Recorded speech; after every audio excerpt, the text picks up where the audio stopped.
Hello, and thank you for joining me.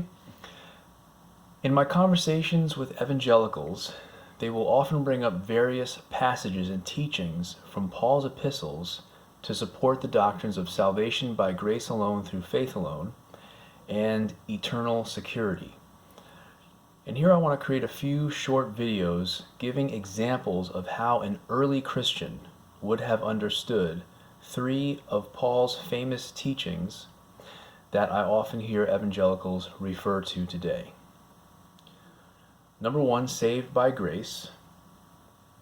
Number two, that we're sealed by the Spirit. And number three, that we must submit to the righteousness of God. How would an early Christian understand what Paul meant when he taught those things?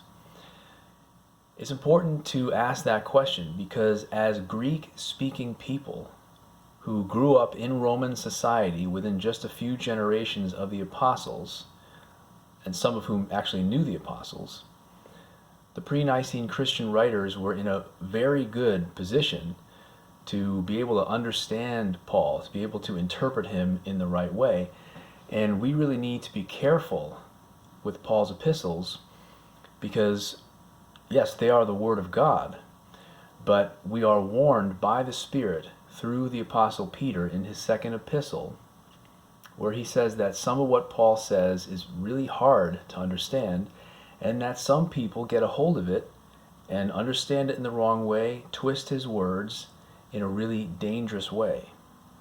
And if you're a Protestant, if you're an evangelical, then you are a part of a movement that was ignited by a man who had some pretty big revelations as he was reading Paul's epistles, Romans and Galatians in particular.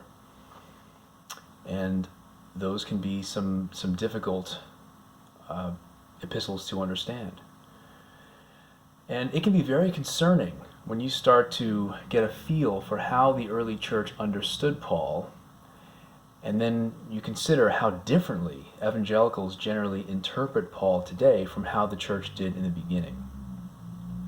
So see what you think. If you're interested, check out these next couple of short videos.